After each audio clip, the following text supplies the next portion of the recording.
Yeah, I'm Chris and I play guitar for the Shurajo. See? Hi, I'm Cal and I play guitar for those who endure. I'm Jason, I play drums for those who endure.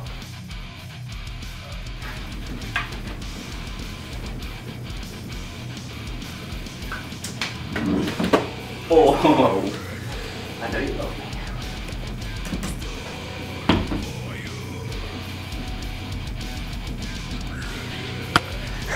Hi, I'm Pete, and I'm the vocalist for those who endure. Yeah!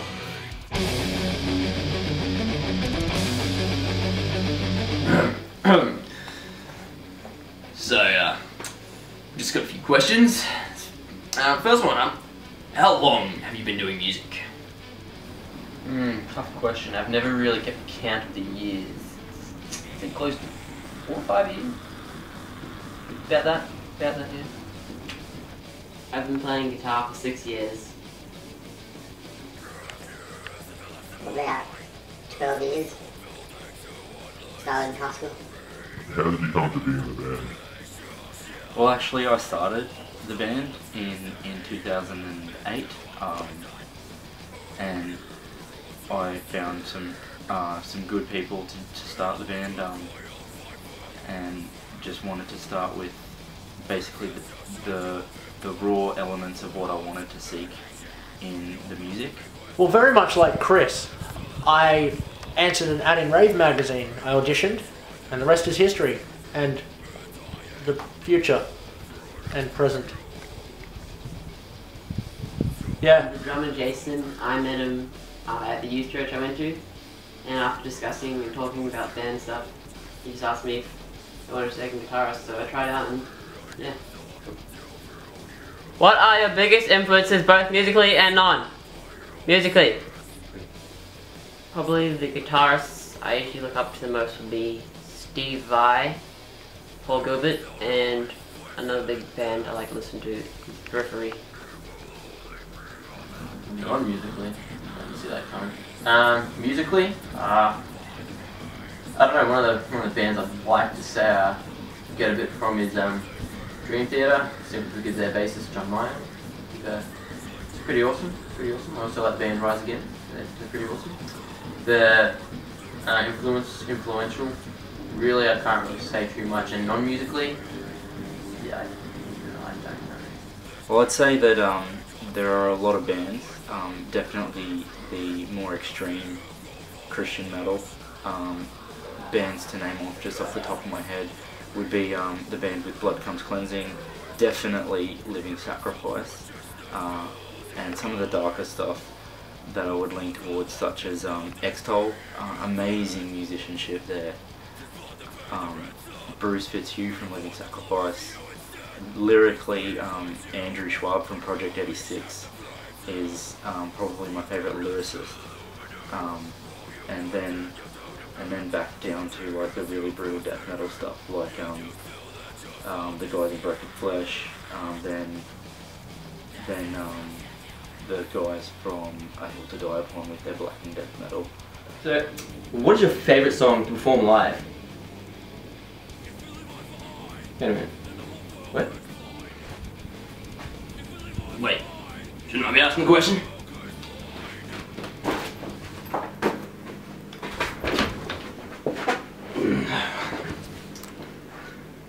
So, what's your favourite song to perform live? I would say The Sweetest Poison. That song lyrically is closest to my heart. I've been a bit precious about it, as well as just the feel of that song. Like I just watch the other guys in the band, particularly when I get to watch Jason. He just loves performing that song, and that just drives it for me. That song's all about feel, and just the meaning behind that song is important to my heart. They're all really fun songs to play, but my favourite probably have to be The Half-Hearted. Don't really have a favourite. Don't like any of them really. No, I'm joking. They're all good. Definitely The Sweetest Poison. Definitely. The Sweetest Poison. Definitely. What is it like in Australia as a Christian metal band? And how are you and the gospel that you share received?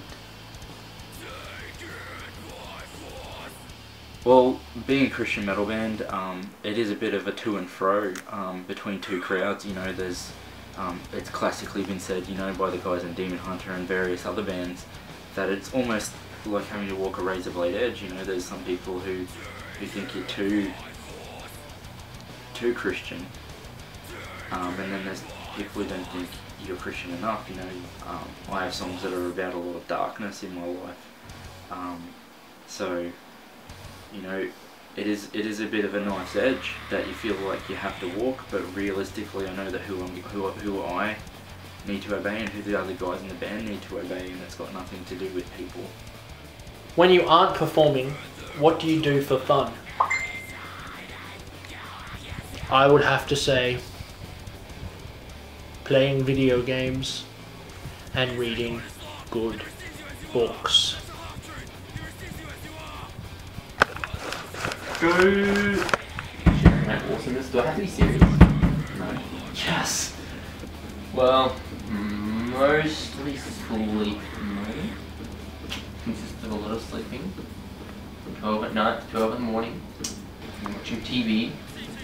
I don't know if that's fun. I think that's more so just a way to pass the time. I like to play a little bit of League of Legends and computer sometimes. Well, I throw myself out of ramps into great heights, and apparently people think I like to hurt myself. So yeah, I kind of enjoy things like extreme sports that hurt myself. Tell me about the music you've just released. The single, I believe it is. I suppose it would be easier for me to gouge out my eyes. Yeah, so the single we just released is called The Sweetest Poison, and it has a B-side track which is called Unravel These Fibers. They're both in the new direction that we're kind of taking with our sound, and really, I guess, where we were leading up to since the start. The Sweetest Poison is probably our most progressive and obviously lengthy song so far, coming in at pretty much 11 minutes.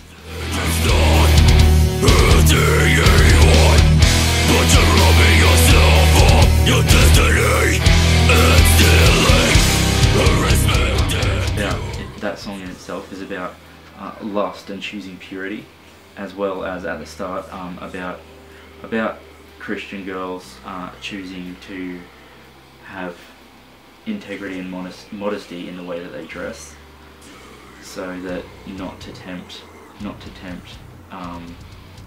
boys and men. I mean, I'm not going to turn around and put responsibility on them. You know, it's a man's choice, no matter what situation he's put in, and it's completely on them and myself and the band selves to choose purity above everything else, and it resolves into, at the end, to submitting to the Holy Spirit and choosing to be purified from our uncleanliness. Do you guys have any final thoughts, words, or shout-outs that you want to give? Well, I would say huge thanks to The Crushing Truth for giving us the chance to have this interview. We've had a great time just being silly. All of our family and friends that have supported us, particularly Rob for dealing with the music for so long at his house, which is where we're at right now. Yeah, promoters, venues, other bands. There's heaps of them. I could go on forever. There's other guys. I've got other stuff, I'm sure. Chris? Nope. Doug? I'd like to thank Tiffany for being beautiful, amazing. That's one for me. I'd not only like to thank my mum and dad, but my parents.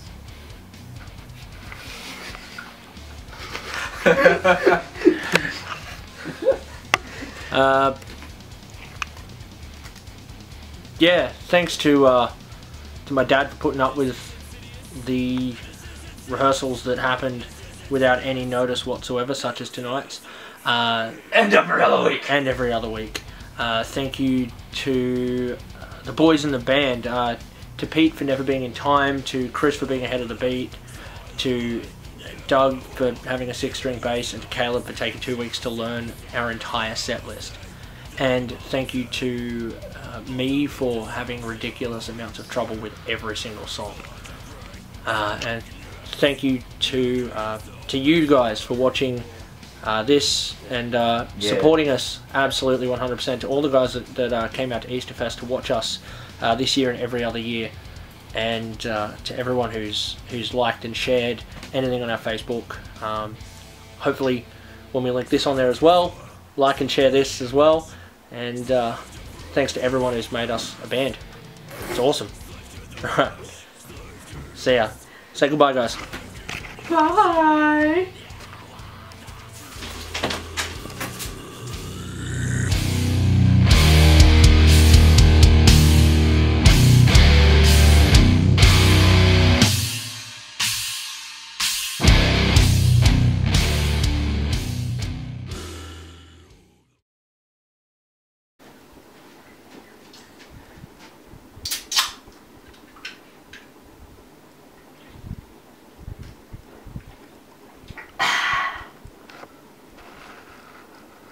Those who endure are in no way endorsed or sponsored by Verve, Vima, or any of their affiliated products. They do, however, love the great taste, feel revitalized by the fresh and healthy active ingredients of vitamins, essential minerals, mangosteen, and aloe, and their business model is hopefully going to make them wealthier than Scrooge McDuck. Results are not typical. Earning potentials and outcomes are subject to your own personal efforts. For more information about how you can become a Vima affiliate, contact Jason from Those Who Endure.